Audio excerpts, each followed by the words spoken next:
नमस्कार दोस्तों। आज हम लोग देखेंगे कि पूर्ण प्रतियोगिता के अंदर पूर्ति वक्र किस तरीके से बनता है, क्या इसमें नियम होते हैं।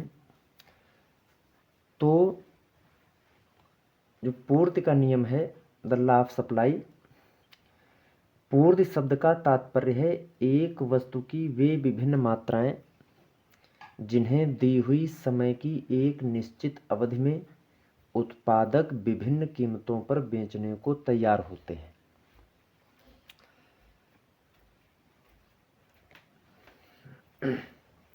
मतलब कीमत और जो पूर्ति है उसका एक दूसरे से सीधा संबंध होता है। कीमत जितनी कम होगी पूर्ति भी उतनी ही कम होगी, और कीमत जितनी अधिक होगी पूर्ति भी उतनी ही अधिक होगी। अब इसको एक हम लिस्ट के माध्यम से समझने का प्रयास करते हैं। दोस्तों, जब किसी भी वस्तु की कीमत 5 रुपये है, तब मान लीजिए पूर्ति है 400 इकाइयों की पूर्ति है। उसी चीज़ की कीमत, वस्तु की कीमत अगर 5 से घट करके 4 रह गई तो उसकी पूर्ति भी घट जाएगी, और अगर कीमत घट गई तो पूर्ति और घट जाएगी, और कीमत घट गई तो और पूर्ति घट जाएगी।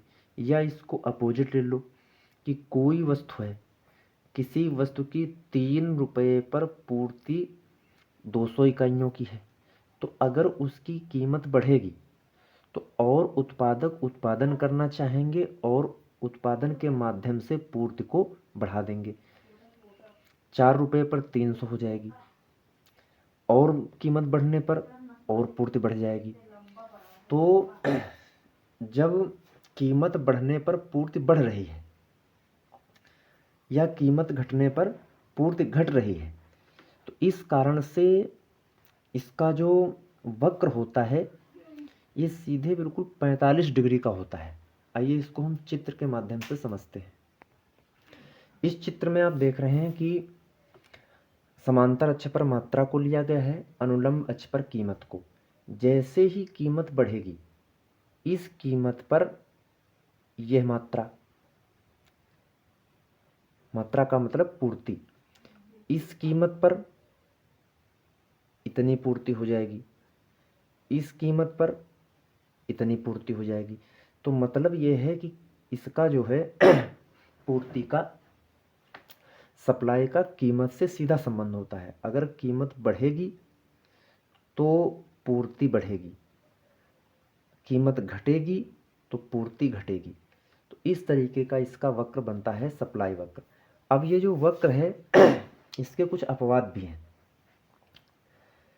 क्या अपवाद है कि अगर भविष्य में कीमतें गिरने की आशा हो, अगर भविष्य में ऐसी आशा हो रही, ऐसा लग रहा है कि वस्तु की कीमत गिर जाएगी, तो कीमत बढ़ने से उत्पादन नहीं बढ़ेगा, अर्थात उत्पादक उत्पादन नहीं बढ़ाएंगे। उत्पादन न बढ़ाने का मतलब पूर्ति नहीं बढ़ाएंगे। दूसरा कारण यह है कि अगर लागतों में परिवर्तन हो तो भी कीमत बढ़ने से सप्लाई नहीं बढ़ेगी। अगर आदतों, रुचियों, फैशन, मौसम, राष्ट्रीय एवं अंतर्राष्ट्रीय कोई हलचल हो रही है तो उससे भी कीमत बढ़ने से जो सप्लाई है वो नहीं बढ़ेगी। और सबसे बड़ी बात है कि अधिक मजदूरी के कारण अधिक अवकाश। क्या होता है कि जब किसी मजदूर की मजदूरी बढ़ाई जाती है, उसको रुपए अधिक मिलते हैं, तो वह अवकाश भी खूब लेना चाहता है या अवकाश भी खूब लेता है, और जिसके कारण उत्पादन पर प्रभाव पड़ता है। उत्पादन उस आधार पर नहीं बढ़ पाता है जिसके कारण से सप्लाई नहीं हो पाती है। तो दोस्तों, ये था पूर्ति का नियम। इसके बाद में हम देखेंगे पूर्ति की लोच।